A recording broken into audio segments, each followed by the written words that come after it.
What's going on, everybody? Good morning. Welcome to my Facebook Live. We didn't have one last week because, like a slacker, I was on vacation. So, joining me today is Mr. Michael Long with Ponderosa Valley Funeral Services. I met Michael several years back at the Aurora Chamber of Commerce. He and I very quickly hit it off. We both have a lot of things in common. He's an awesome person, really fun, really engaging.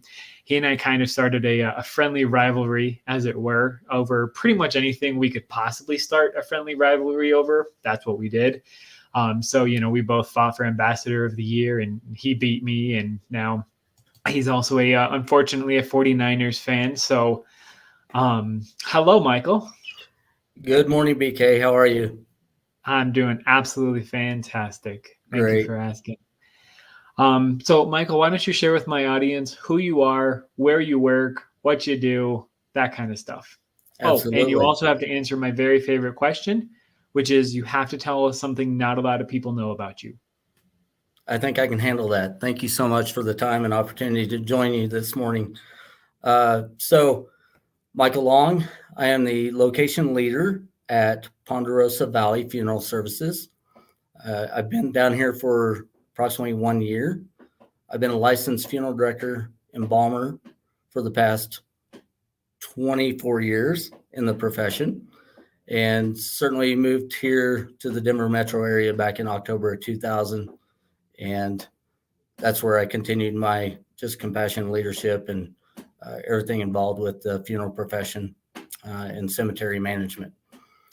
Something that people do not know about me or maybe find fascinating. I am, as you mentioned, a longtime San Francisco 49er fan.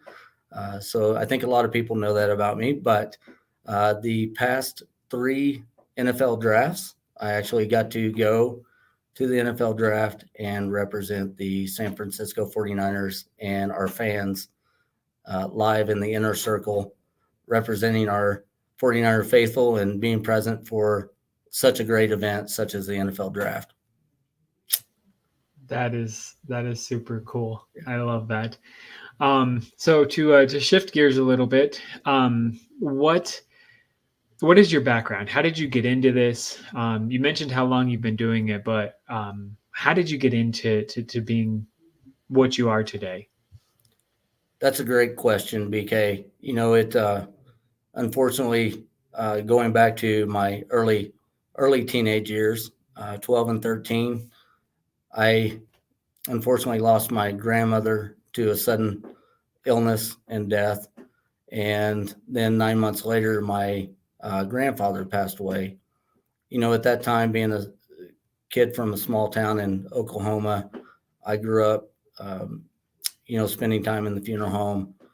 And the funeral director that took care of my family was a very dear friend of my grandparents. So at that point in time, being around him, looking up to him, and just the care and compassion that he gave to my family and everything that he stood for in the profession truly kind of guided me at a young age that a funeral director and serving in this profession was really a calling for me.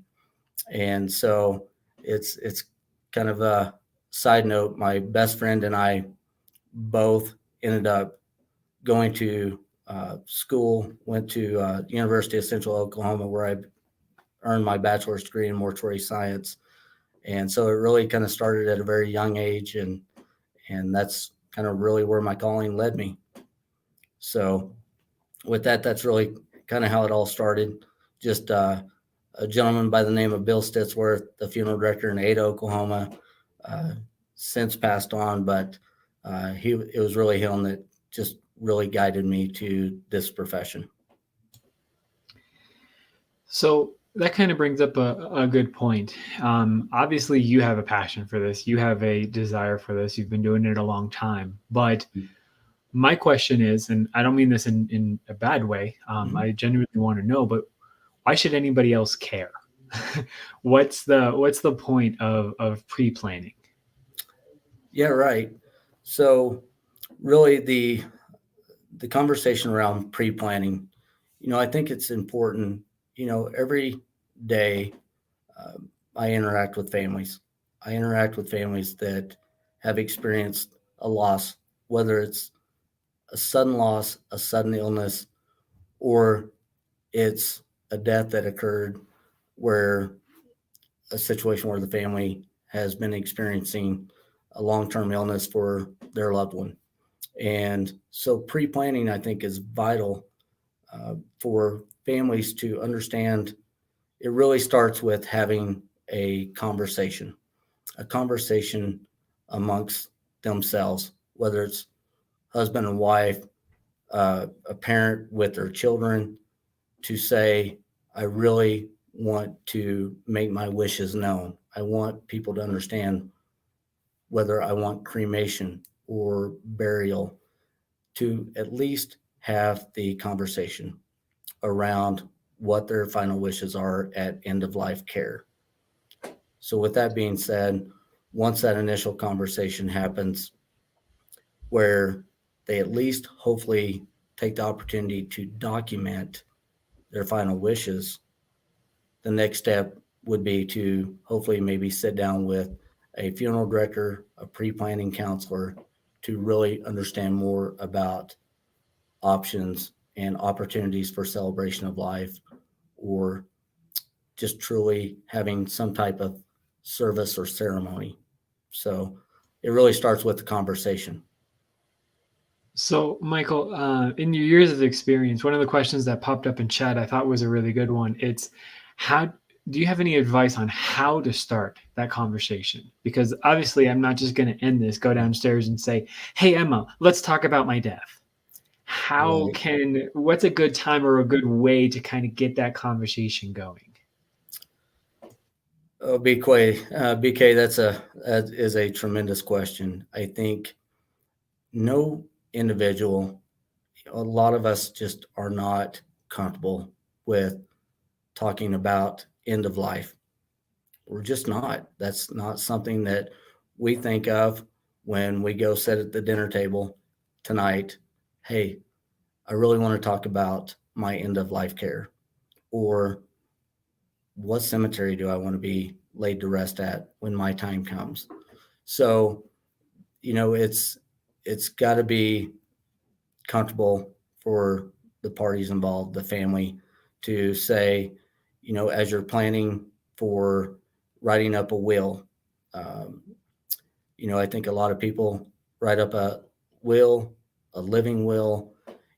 I know for my wife and I, it was having conversation when we had our children. It's, you know, preparing those important documents, but also I think that's an appropriate time to say, this is something that's also important. We need to talk about our final wishes at end of life. So I think it's just got to be, again, a conversation that happens with your significant other or children, at the appropriate age, to say, this is an important enough conversation. We need to at least sit down so I can share with you what it is I want for my end of life care. Okay. That's great. That's super helpful. I appreciate that. Sure.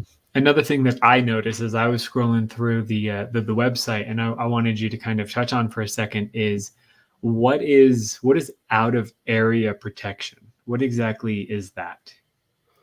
So when families wish to pursue further, they've had the conversation with their family as far as, I want Ponderosa Valley Funeral Services to take care of me, or another funeral home. But when they wish to have that conversation, they've had the conversation. Now it's the opportunity to sit down with our staff to really understand more about the options available, whether it's cremation, burial.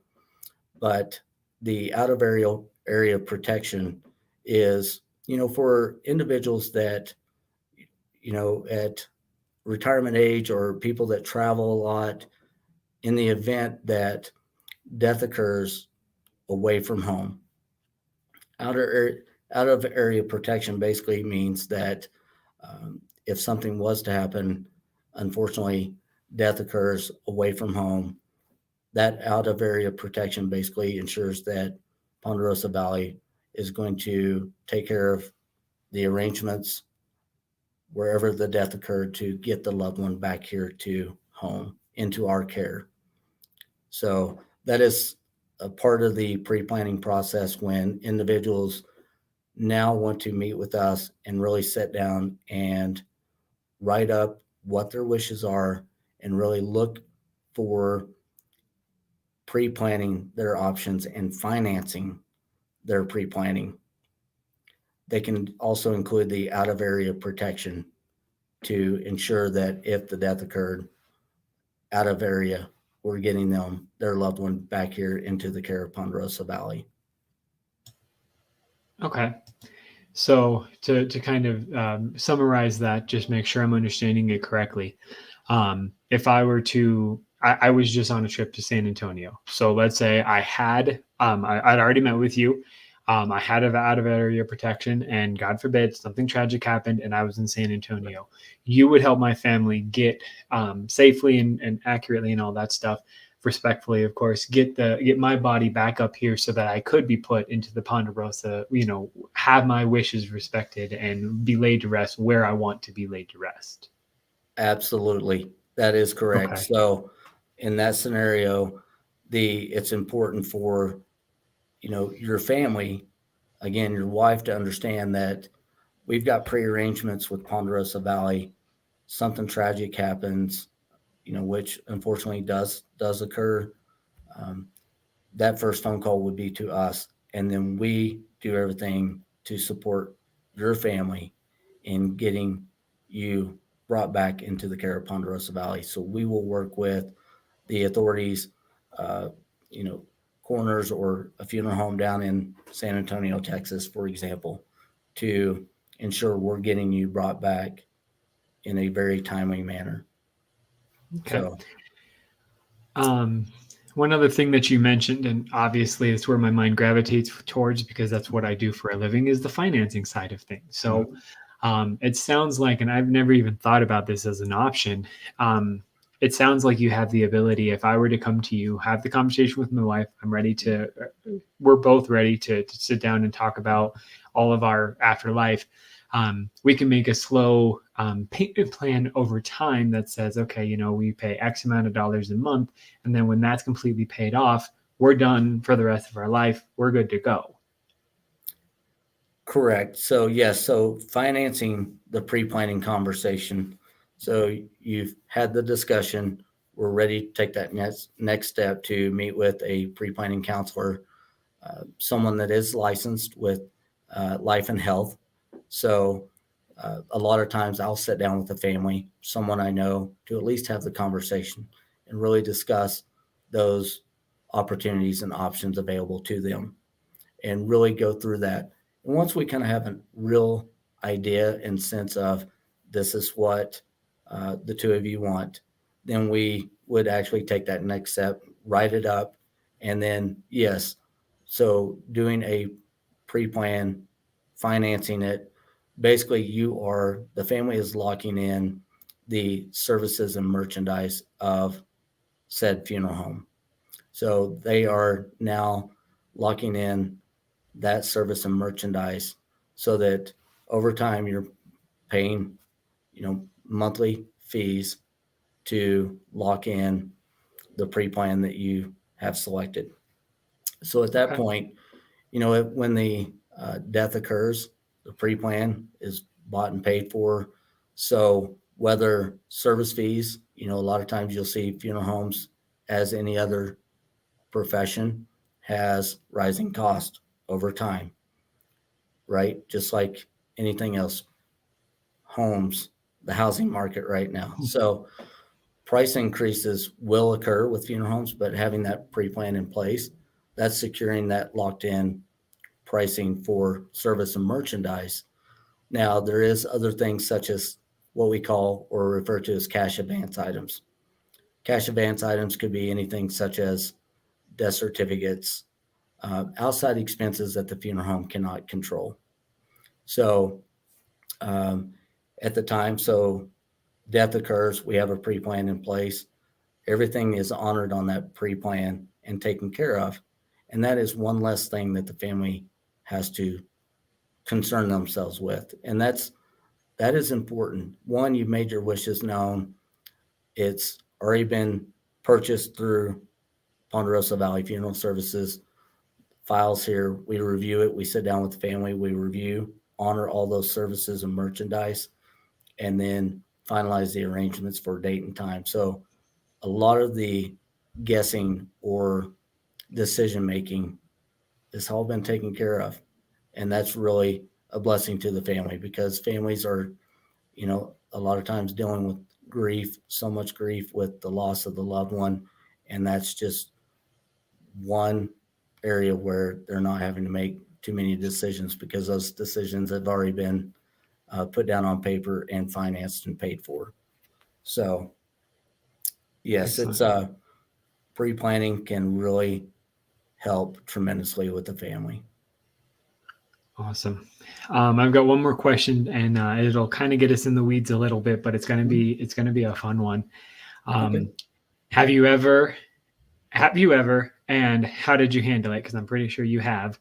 When you have one spouse who has, maybe they want the cremation, and one spouse who doesn't, and you're sitting down counseling. How do you kind of navigate that and work through that as a afterlife counselor? Yeah, absolutely. So, and I think that's, the benefit of sitting down and having that discussion. It's, traditionally, my family has been a very traditional burial family. We did not have a lot of cremation in my family. So, to have that conversation, it's certainly acceptable that one individual is going to have traditional burial, the other family member wants cremation. So that's really where having the conversation of, the final resting place and understanding the rules and regulations of the cemetery. So it's not uncommon that a loved one can be buried in a casket in the cemetery and still have the opportunity to have a loved one's cremated remains buried right there in the same grave space or adjacent in a space right next to. So again, it's having that conversation and making sure you understand each other's wishes. Mm-hmm. And so, yeah, that's absolutely a great question. And again, it's just depending on rules and regulations of the cemetery, but it's not uncommon to have that situation where one's wish is cremation, the other wish is burial. Okay. Well, thank you so much, Michael. I Absolutely. got a ton of information. I told you guys this wouldn't be boring, and it definitely wasn't. So I appreciate your time. And yeah, guys, Michael knows this stuff. I'm speaking for him here, but I know he will agree because he's told me this before.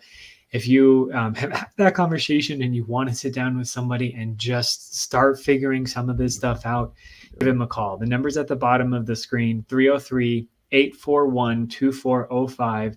Just start that conversation with him now. You don't have to sign up for anything. He's not going to be high pressure. He's not going to be in your face about it. I know, because he isn't in my face about it, and I need to get this stuff done too. I need to have this conversation with Emma sooner rather than later and give Michael a call. So, Michael, I will be calling you shortly. I promise. I just need to, initiate this conversation, and this might be the perfect spark. Hey, remember my Facebook Live? Yeah, let's have that conversation. So thank you so much for your time, Michael. I very much appreciate it. And for everybody else, definitely hit up Michael if you have any questions about it. If you just want to know a little bit more, you just got that one question that needs to be answered. Michael is absolutely fantastic. Ponderosa Valley Funeral Services is also absolutely fantastic. I know that you'll be in good hands with either of them. Thank you so much, BK. It's really been an honor to just sit and visit and just educate people on the Absolutely. importance of having the conversation. If anything else, at least have the conversation with your family. I agree. Final question for you. Who has a better record, Broncos or 49ers? I can't Ouch. remember. Yeah, congratulations. Great job, Denver. Great 3-0 start. Kudos to the Broncos. They're playing well right now, and we just had a heartbreaking loss Sunday night. Sure Thought we did. had it in the bag with 37 seconds, but Aaron Rodgers, he's pretty good. So He's a bit of a beast. yeah. So best of luck to the Broncos the rest of the way. And to you guys as well. Thank you so Thank much, you. Michael. All right, appreciate it, BK. Thank you so much. Bye. Bye-bye.